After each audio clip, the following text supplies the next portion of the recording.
Welcome to सुवासनी IAS. आज हम भारत के भौतिक प्रदेशों का अध्ययन करने जा रहे हैं। ठीक है, भौतिक प्रदेश अर्थात भारत की जो भू आकृति है उसको कितने भागों में विभाजित किया गया है। ठीक है, अब इन आकृतियों में भारत को क्यों विभाजित किया गया है ये भी बात है, क्योंकि जो हमारा भारत है उसमें हमको बहुत सारी विभिन्नता देखने को मिलती है। जैसे कि हमको कहीं पर इसका पर्वतीय क्षेत्र नजर आता है तो कहीं पर पठारी क्षेत्र नजर आता है। ठीक है, कहीं पर हमको मैदानी क्षेत्र भी देखने को मिलते हैं तो कहीं पर हमको तटीय क्षेत्र भी देखने को मिलते हैं।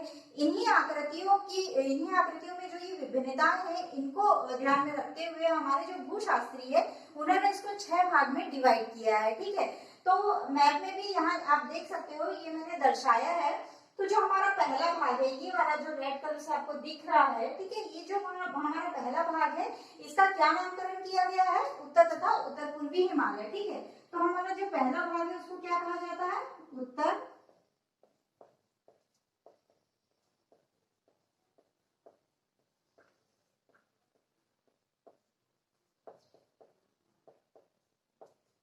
ठीक है, इसको क्या कहा जाता है? उत्तर तथा उत्तर पूर्वी हिमालय। अब आप ये दूसरे नंबर पर ये देख सकते हैं, ये वाला जो हमारा भाग है, ये वाला यहाँ से लेके यहाँ तक ये वाला जो हमारा भाग है वो क्या कहलाता है? उत्तरी भारत का विशाल मैदान। ठीक है, इसका नाम क्या दिया गया है? भारत का उत्तरी भारत का विशाल मैदान। दूसरे नंबर पर हो गया हमारा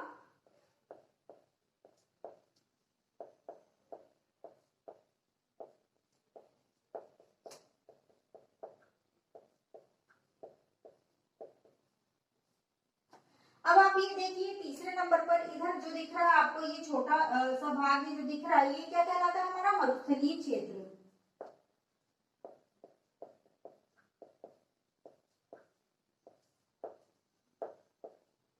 उसके बाद ये वाला जो देख रहे हैं आप, ये बड़े क्षेत्र में ये वाला जो भाग आपको दिख रहा है चौथे नंबर का, ये वाला ये बहुत बड़े क्षेत्र में एक तो फैला हुआ है। भारत का मतलब लगभग यानी अधिक हिस्सा किसने घेर के रखा है? ये इस वाले भाग ने। तो इसका नाम क्या दिया गया है?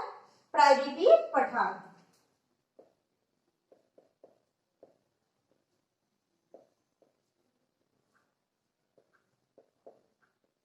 ठीक है, उसके बाद ये वाला आप भाग देख सकते हो, ये वाला, इनके क्या नाम है? इधर वाला क्या कहलाता है? पश्चिमी घाट पर्वत।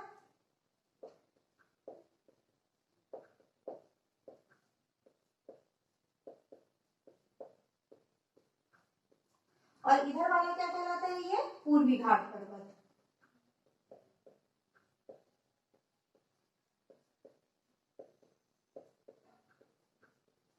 ठीक है, उसके बाद हमारा क्या रह जाता है? ये अंडमान निकोबार द्वीप समूह और लक्षद्वीप समूह। तो हमारा छठवां पॉइंट क्या रहेगा? भारत के द्वीप समूह।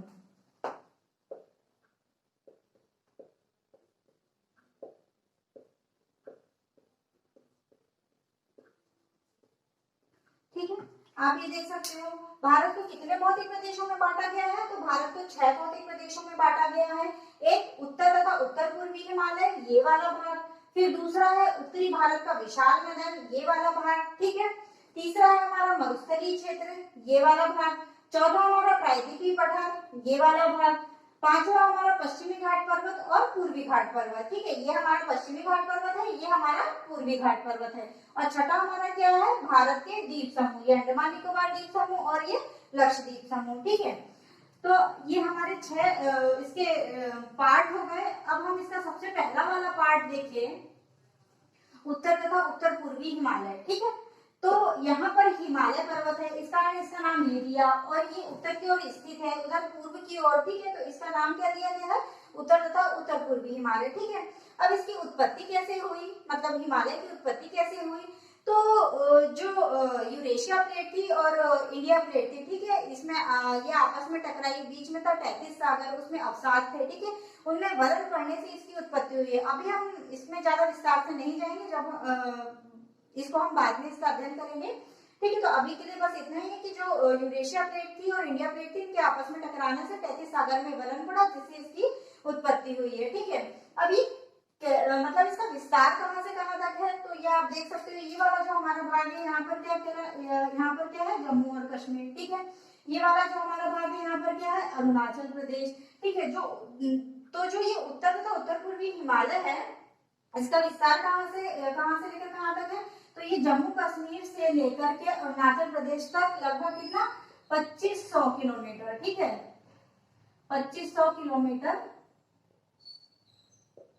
की लंबाई में ये फैला हुआ है। ठीक है, अब आप यहीं पर देख सकते हो कि ये वाला जो इसका भाग है ये हमको अधिक चौड़ा नजर आ रहा है और ये वाला जो भाग है हमको कम चौड़ा नजर आ रहा है। ठीक है, तो ये पश्चिम की ओर पड़ेगा। ठीक है, इधर वाला जो भाग है हमको पश्चिम कहलाएगा और ये वाला हमारा जो क्या है ये पूर्व की ओर। ठीक है, तो जो हमारा पश्चिमी भाग है वो पूर्व की अपेक्षा अधिक चौड़ा है, तो यहाँ की चौड़ाई की जो लेंथ है वो भी अधिक होगी, तो यहाँ की जो चौड़ाई है वो लगभग कितनी है 400 किलोमीटर और यहाँ की जो चौड़ाई है वो कितनी है लगभग 150 से 160 किलोमीटर।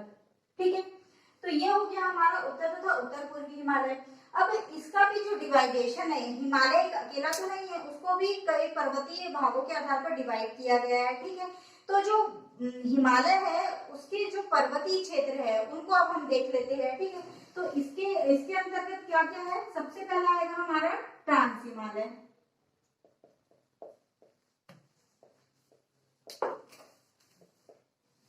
ठीक है, उसके बाद दूसरा हमारा है महान हिमालय। महान हिमालय या बृहद हिमालय भी बोला जाता है इसको, या हिमाद्री हिमालय भी बोला जाता है इसको। महान हिमालय, बृहद या हिमाद्री। ठीक है, उसके बाद तीसरा हमारा है लघु हिमालय।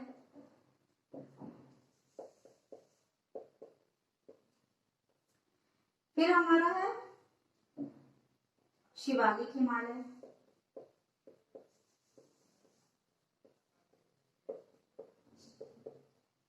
शिवालिक हिमालय को बाह्य हिमालय भी कहा जाता है। ठीक है, उसके बाद हमारा क्या आ जाएगा पूर्वी हिमालय।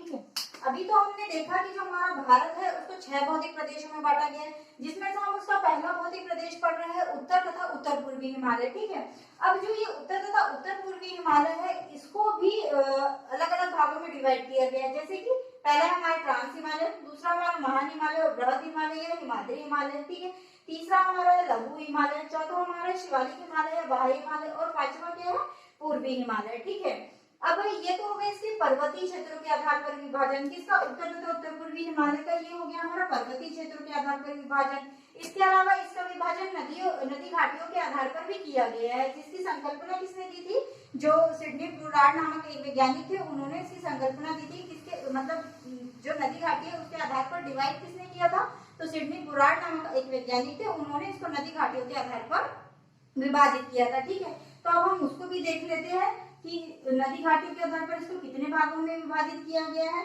तो सबसे पहले आप यहाँ मैप में एक छोटा सा बना रही हूँ, देखना ये हो गया हमारा हिमालय। ठीक है, ये हमारा हिमालय, ये हमारा हिमालय हो गया। ठीक है, अब यहाँ से आती है ये सिंधु नदी। ठीक, उसके बाद यहाँ से आएगी हमको सतलज नदी, उसके बाद इधर से आएगी हमको काली नदी। ठीक है, और उसके बाद इधर से आएंगे हमको तीस्ता नदी और इधर से आके हमको मिलेगी ब्रह्मपुत्र नदी। ठीक है, तो ये कौन सी हो गई हमारी सिंधु नदी, ये हो गई हमारी सतलज नदी, ये हो गई हमारी काली नदी, ये हो गई हमारी तीस्ता नदी और ये ब्रह्मपुत्र नदी।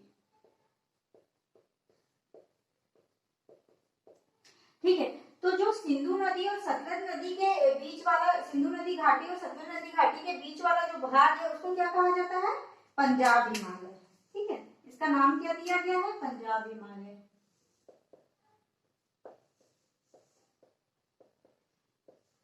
ठीक है, उसके बाद ये जो सतलज नदी और काली नदी के बीच वाला भाग है इसको क्या नाम दिया गया है, हुमायूं हिमालय।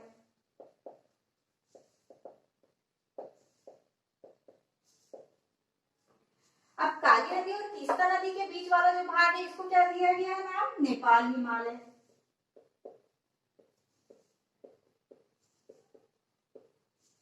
ठीक है, और अभी जो तीस्ता नदी और ब्रह्मपुत्र नदी इसके बीच वाला भाग क्या कहलाता है, असम हिमालय। ठीक है, तो हमने इसके दो प्रकार के विभाजन देखे। ठीक है, एक था हमारा पर्वतीय क्षेत्रों के आधार पर विभाजन और दूसरा हमारा नदी घाटियों के आधार पर विभाजन। ठीक है, तो आप ये देख सकते हो कि जो पंजाब हिमालय है वो किस नदी के बीच है, सिंधु नदी से सतलज नदी के बीच। उसके बाद जो कुमायूं हिमालय वो सतलज नदी से काली नदी के बीच, नेपाल हिमालय काली नदी से तीस्ता नदी के बीच, और असम हिमालय तीस्ता नदी से ब्रह्मपुत्र नदी के बीच। ठीक है, अब हमारा ये हो गया, दो चीजें हमने आज देख ली। अब हम उत्तर तथा उत्तर पूर्वी हिमालय के अंतर्गत जो पर्वतीय क्षेत्र अभी हमने देखा, उसका हम पहला वाला जो ट्रांस हिमालय है उसके बारे में अब हम पढ़ेंगे यहाँ पर। ठीक है, तो जो इसके अंतर्गत पहला हमारा क्या रहा है, ट्रांस हिमालय। तो ट्रांस हिमालय को आप देख सकते हो, ट्रांस हिमालय जो है ये दिख रहा है आपको, ये चार भागों, ठीक है, कौन कौन सा, काराकोरम श्रेणी, दूसरा ये दिख रही है आपको लद्दाख श्रेणी, ये दिख रही है ये काराकोरम श्रेणी, ये है लद्दाख श्रेणी, उसके बाद ये जास्कर श्रेणी और ये कैलाश श्रेणी। ठीक है, तो इन पार्ट में इसको डिवाइड किया गया है चार श्रेणियों में। ठीक है, कौन कौन सी है, काराकोरम श्रेणी,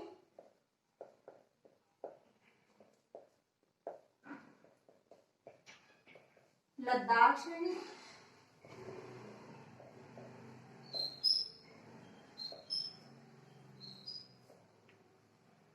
जास्कर श्रेणी और कैलाश श्रेणी।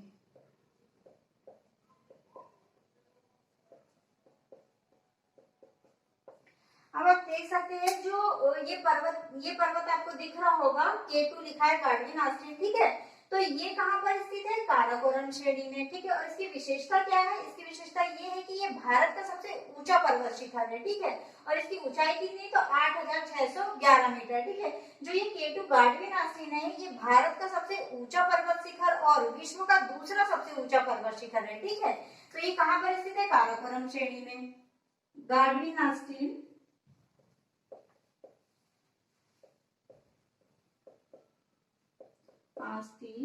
या K2 बोले इसको, ये कहां पर स्थित है, काराकोरम श्रेणी में।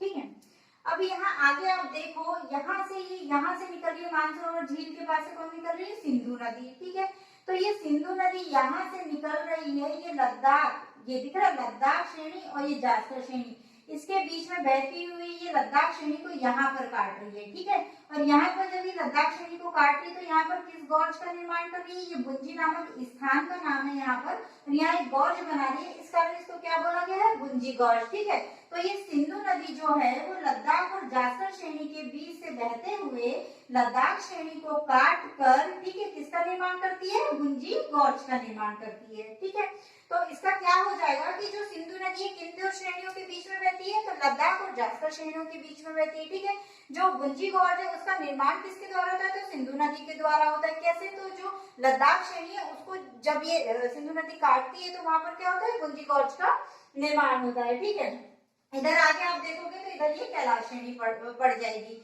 और जो लद्दाख श्रेणी है उसी पर विश्व की सबसे तीव्र ढाल वाली चोटी, मतलब जिसका ढाल एकदम तीव्र है, खड़ा है, वैसी ढाल वाली चोटी कहाँ पर पाई जाती है, लद्दाख श्रेणी में। उसका नाम क्या है, राकापोशी। ठीक है, लगभग 5200 मीटर का उसका लेंथ है, तो कहाँ पर ये पाई जा रही है, लद्दाख में। ठीक है, अब आगे आप देखो तो जो ये हमारा हिमालय है, ठीक है, अब ये तो हो गया हमारा ट्रांस हिमालय, कितना हो गया हमारा ट्रांस हिमालय। अब ट्रांस हिमालय के दक्षिण में हमको क्या नजर आता है, ये बृहद हिमालय। ठीक है, ट्रांस हिमालय के दक्षिण में क्या है, बृहद हिमालय, और ट्रांस हिमालय के उत्तर में क्या है, पामीर की ग्रंथि, या उत्तर पश्चिम में बोले तो हिंदुकुश श्रेणी, या उत्तर पूर्व में बोले तो कुनलुन श्रेणी। ठीक है, तो जो हमारा ट्रांस हिमालय है उसके उत्तर में पामीर ग्रंथि, ठीक है, उसके दक्षिण में हमको बृहद हिमालय मिलता है। ठीक है, अब अभी तो हमने देख लिया जो ये काराकोरम की जो 3 श्रेणी है उनके बारे में, ट्रांस हिमालय की जो 3 श्रेणी है उनके बारे में, काराकोरम श्रेणी, लद्दाख श्रेणी, जास्कर श्रेणी। ठीक है, यहाँ से इस प्रकार से क्वेश्चन बन सकता है कि जो ये श्रेणियों का है उत्तर से दक्षिण की ओर क्रम या दक्षिण से उत्तर की ओर क्रम। ठीक है, तो यहाँ पे क्रम में तो कोई कंफ्यूजन होना ही नहीं चाहिए, ये उत्तर है ये दक्षिण है, तो उत्तर से दक्षिण की ओर क्रम ऐसे ही आएगा। सबसे पहले कौन सी उत्तर में काराकोरम, फिर कौन सी लद्दाख, फिर है जास्कर। ठीक है, ये वाली नहीं, ये साइड में है। ठीक है, ये यहाँ पर है। तो ये तीनों का क्रम लगभग पूछा जाता है इस तरीके से, ठीक है। तो दक्षिण से उत्तर की ओर क्रम क्या होगा, जास्कर लद्दाख काराकोरम, और उत्तर से दक्षिण की ओर काराकोरम लद्दाख और जास्कर, ठीक है, ये इस तरीके से। और एक क्वेश्चन ये भी हो सकता है कि जो केटू है गार्डविन आइलैंड वो किस श्रेणी पर स्थित है, तो वो काराकोरम श्रेणी पर स्थित है। इसकी लंबाई कितनी है, 8611 मीटर, ठीक है। जो सिंधु नदी है, ये भी क्वेश्चन बन सकता है कि सिंधु नदी किन दो पर्वत श्रेणियों के बीच से बहती है, तो लद्दाख और जास्कर पर्वत श्रेणियों के बीच से कौन सी नदी जा रही है, सिंधु नदी। पुंजी गॉर्ज का निर्माण कहाँ हो रहा है, लद्दाख श्रेणी में, ठीक है। और जो भारत की तीव्र ढाल वाली चोटी है राकापोशी, वो कहाँ पर स्थित है, तो वो भी लद्दाख श्रेणी में स्थित है, ठीक है। तो हमारा ये हो गया ट्रांस हिमालय। अब इसके बाद जो हमारा दूसरा पर्वतीय क्षेत्र था वो क्या था, बृहद हिमालय, ठीक है। दूसरा क्या था हमारा, बृहद हिमालय या महान हिमालय, ठीक है। तो जो ये हमारा बृहद हिमालय महान हिमालय है, ये नंगा पर्वत से लेकर पश्चिम में, ये नंगा पर्वत से लेकर पूर्व में ये नामचा बारवा तक फैला हुआ है, ठीक है। कहां से कहां तक फैला हुआ है बृहद हिमालय, पश्चिम में नंगा पर्वत से लेकर पूर्व में ये नामचा बारवा तक विस्तृत है, ठीक है। अब जितनी भी जो तेज ढाल वाली जो चोटियां है वो हमको कहाँ देखने को मिलती है, बृहद हिमालय में। जितनी भी ऊंची ऊंची जो चोटियां हैं वो हमको कहाँ देखने को मिलती है, बृहद हिमालय में, ठीक है। तो आप देख सकते हो कि जो नंदा देवी, धौलागिरी, अन्नपूर्णा, माउंट एवरेस्ट, बकालू, कंचनजंगा, नामचा बारवा, ठीक है, ये पर्वत चोटी कहाँ पर स्थित है, ये बृहद हिमालय में स्थित है, ठीक है। और विश्व की सबसे ऊंची चोटी कौन सी है हमारी, माउंट एवरेस्ट,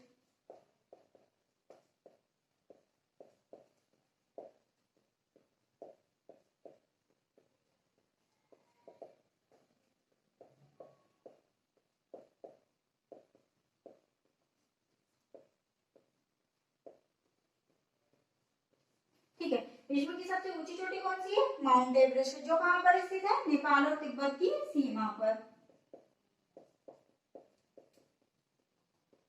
ठीक है। कहां पर स्थित है, नेपाल और तिब्बत की सीमा पर, ठीक है। जो ये बृहद हिमालय है, ये क्या होता है कि अधिकांश जो है ये बर्फ से ढका होता है, ठीक है।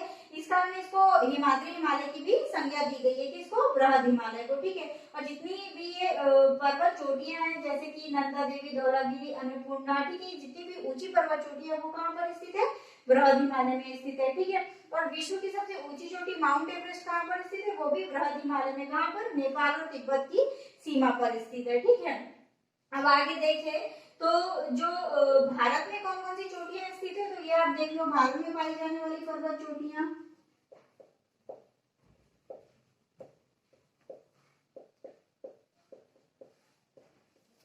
ठीक है। भारत में कौन कौन सी चोटियां दिख रही है हमको, ये आप देख सकते हो, नंगा पर्वत, नंदा देवी, ठीक है, और कंचनजंगा, ठीक है, ये एक दो तीन, एक दो तीन और चार, ठीक है। ये हमको तीन चोटियां, सॉरी, एक नंगा पर्वत,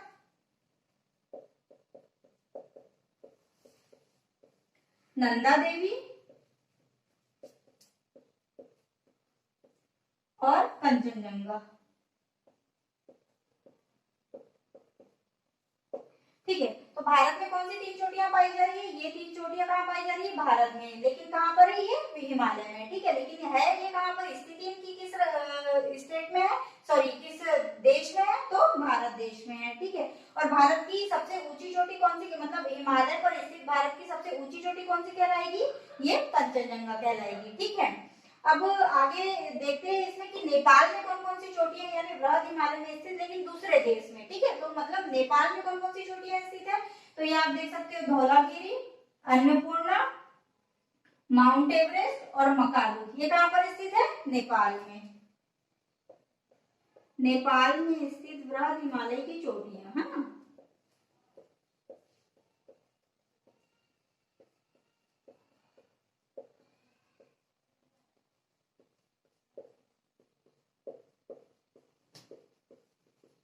कौन कौन सी दिखी हमको, धौलागिरी,